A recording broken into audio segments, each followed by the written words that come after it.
All right. Needed some replays that weren't Tomb Kings using two cats cycle charging around or Ogre Kingdoms heal capping some stuff. So I got my buddy in cars.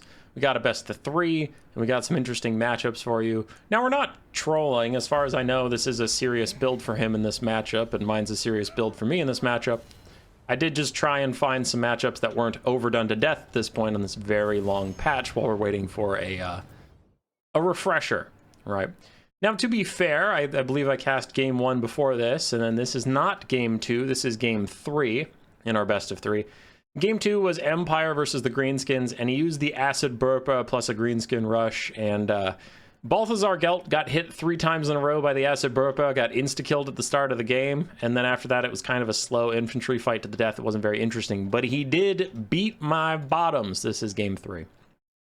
I'll cast my own losses if they're interesting, but not if it's just an infantry grind and I whoopsied with Gelt, so that's just my fault. For our build here is the Vampire Counts. I've been feeling like playing some Vampire Counts, even though I don't think they're a particularly strong faction at the moment. I just felt like it, so here we are. I do have some Crypt Ghouls on my outer flanks. I'm relying on their higher weapon strength, I guess, to just cleave through zombies ad nauseum. Plus their stalks, they can't take damage on the way in. I don't know. I'm just hoping for the best there.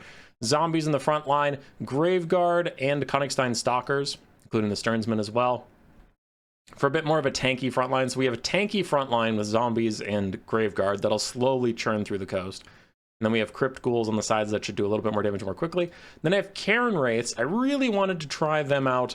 They're full armor piercing and decent melee attack, plus their frostbite, reducing someone's ability to get away. I thought that could be good when paired with the Balefire, giving them flaming attacks versus the Lamprey's Revenge in the late game. Because I know this matchup can be played in a Vampire Coast Crab blob.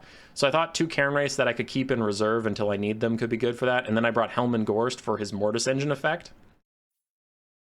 Plus, I don't really want a Dragon Lord in this matchup. I'm sure it's fine if you micro them well, but I was thinking being up in the air versus a faction with a lot of guns is actually a detriment. So I went with Gorst for a Mortis Engine effect. Again, in case of a Crab blob in the late game, he can just drain for quite a while. And then for him, I only brought Invocation and a Heck.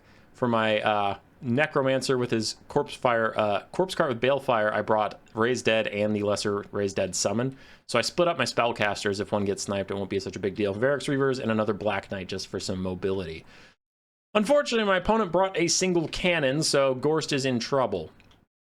For the other side, I've been playing in slow motion because I did want to talk about my build. Because the only reason I'm casting this game is I thought the Cairn Wraith tech would be interesting. We will find out if that is worth it ever.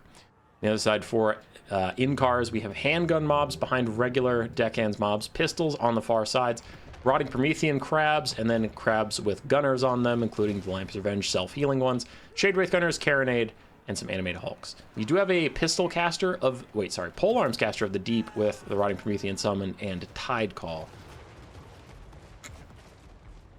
Shade Wraith Gunner is quickly going to fire at my Cairn Wraith, so I will start falling back. Gorst is taking a lot of damage too, so I'm going to try and fall back further. And I'm getting a couple little charges in with my Black Knights onto pistol mobs. Wanted to get better impact damage than that, but unfortunately Black Knights don't have the best impact damage. They're a little more tanky than they are damage dealing. So unfortunately that will not end up being worth it, and they do need to fall back.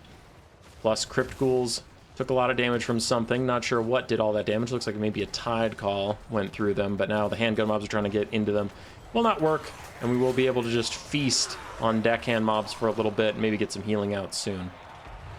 Do cast Invocation Hack on Helm and Gorst. He's taking too much damage from that cannon. I can't reliably just regenerate through it, as I have Varix Reavers with their higher stats and self-regeneration, try and get them through onto the handgunners.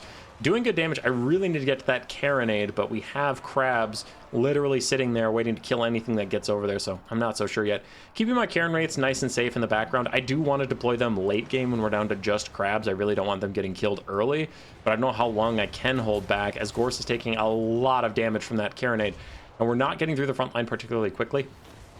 I know I have Graveguard and zombies and stuff. I'm not shocked I'm not getting through the front line quickly. It is just frustrating to not get through the front line quickly while I'm trying to dodge with Gorst as best I can. Varix Reavers get intercepted by some crabs. I do send them back towards the front line, trying to just get them away. I am ordering them out movement-wise. I'm not rear charging these zombies. That really won't accomplish much. My Necromancer has gotten in, allows me some zombie summons, which can push the handgunners back here and there. And elsewhere, these Black Knights, again, still trying to find a home. They get an Invocation Hack, healing them up from Helm and Gorst is getting dangerously low from that Cairn. The balance of power is quite far against me. And the Cairn are in. There are some Rotting Prometheans and Animated Hulks here. Neither of those are great targets, but I decided I can't keep them in the reserve for much longer. I need to get through this front line now. I use a zombie summon just to run at the Cairn. I know they don't do much damage, but Varric's Reavers are also sneaking past both crabs. Get caught up in the crabs for a second, but I give them a fresh order to get over here and stop that Cairn before Helm and Gorst dies. Bounce power is dangerously low, and the Sternsmen are getting lit up by the Shade Wraith Gunners. This is not working right now. Let this be a lesson to you. Don't take Crypt Ghouls, apparently. They are bad. So these Crypt Ghouls just stuck up on Rotting Prometheans, and some zombies. Now on the high ground, we have Black Knights downhill charging into pistol mobs. And over here, the Varric's Reavers are going to die. Invocation Hack keeps them in the game for just a little bit longer because I need to kill those Carronades, and then Gorst can survive because the Shade Wraith Gunners are easier to outrange than the Cairnade. Cairnade's gone. Varric's Reavers just barely healing up still with Invocation Hack and Regeneration. Looks like they're going to charge the Shade Wraith Gunners and get what they can done as Cairn Wraiths are fading away in a fight with Animated Hulks and Deckhands mobs. But now the Sternsmen, the faithful front line of the Vampire Counts, can just grind away on the Vampire Fleet Admiral while handgunners try and shoot at the last of my cavalry. Ooh, I missed this happening. The Lamper's Revenge are having a bad time versus my Cairn Wraiths. Maybe the tech is worth it after all, as the Cairn Wraiths have already paid for themselves and are still chopping away with the Lamper's Revenge with their fire damage. 26 speed versus the 48 speed of my Cairn Wraiths. Because of the slow, the Lamper's Revenge cannot get away. My Necromancer continues to harass them. Giving the extra damage to these Cairn Wraiths is quite beautiful. Lamper's Revenge getting murdered, which is not something that you can say too often for them. Yeah, they've only gotten 500 value. Last time my Black Knights charge into the Shade Wraith Gunners, I give them another heal from Helm and Gorst, who has gone over to join a crab pile. And I just want to leave him on top of as many skeletons as possible, let him slowly regenerate up, support my troops, but also drain down those crabs. As one of my Cairn Wraiths is fading away, another one continues to churn. Bounce power has been quite bad for me for a while, but it is getting a little bit better. Excuse me. I have the bit of a remnants of a cough, but content waits for no man to get healthy. Inkar still has some pistol mobs and handgun mobs that are trying to kite away, though I do have his Graveguard and zombies running them down, just keeping them from firing. And the Shade Wraith Gunners are going to kill my Black Knights on the way out, but I will take out those ghost shooting guns and keep my Cairn Wraiths alive. We have lost one of our two Cairn Wraiths. The other one is over here fighting Animated Hulks next to the Necromancer. They do need to hang in there, and Gorst gives them another Invocation Hack as they needed. Graveguard also moving up. We have more handgunners, more pistol mobs that aren't getting away. And this Vampire Fleet Admiral with pistols, polearm, sorry, has just been fighting the Sternsmen forever. And the Sternsmen have been at about that much HP for quite a while as they continue to fight zombies and the enemy lord. Another Tide Call goes straight through the Cairn Wraiths, doing good damage to those ghosts. And Helm and Gorst gets to safety. Bounce power is back to 50-50 as my skeleton warriors just refuse to give up. Königstein Stalkers, with their poison and 26 speed, are slowing down these pistols, keeping them in range, while the handgunners, 20 speed versus the 27 of the Graveguard. So my infantry are running them down. Gorst is pretty much heal capped, but at least he is still alive, which is not something I could always say about him. Handgunners starting to fade away, pistol mobs starting to fade away, and the Sternsmen are not. The Sternsmen are chilling and absolutely dragging this polearms caster with them to the ground. He does have the hunger, so he can heal a little bit, but not as much as I can heal my Cairn Wraiths. For the first time this game, Vampire Counts take the lead on the balance of power. And these Rotting Prometheans are going to die to Gorst's slow drain on top of his own zombies. Full health Graveguard helping me chase off those handgun mobs. That is pretty good that I'll have those Graveguard in the late game to fall back on. The Sternsmen still trying to heal up a little bit. They have a full surround onto this polearms guy, who is now starting to path away. He's realizing that fighting the Sternsmen all game has not been to his benefit. I do try and get my Necromancer over here to give them a little bit more like leadership or something. Give them vigor back, try and save them. Give them leadership for being next to someone with encourage to try and save them. I just want to get these guys back in it as handgunners and pistol mobs are killed off by a zombie summon in the Cairn Wraiths.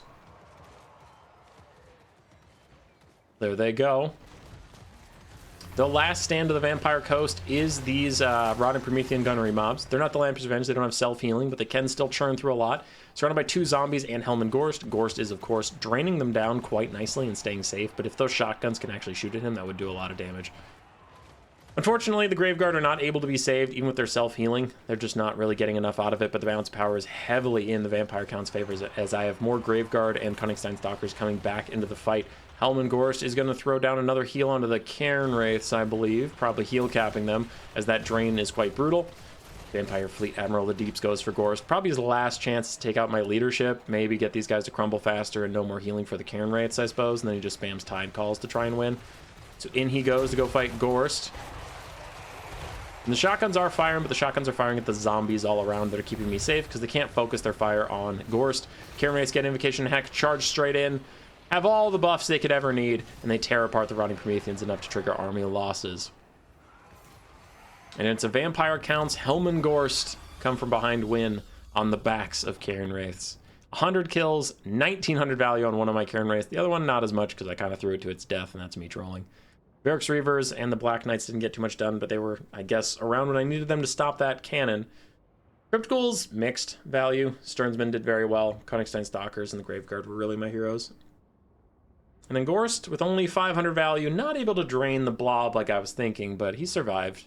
He survived. For Inkars, after absolutely spanking my bottom in game 2, this game he was pretty far ahead, but couldn't quite finish Gorst, and that did him in, unfortunately.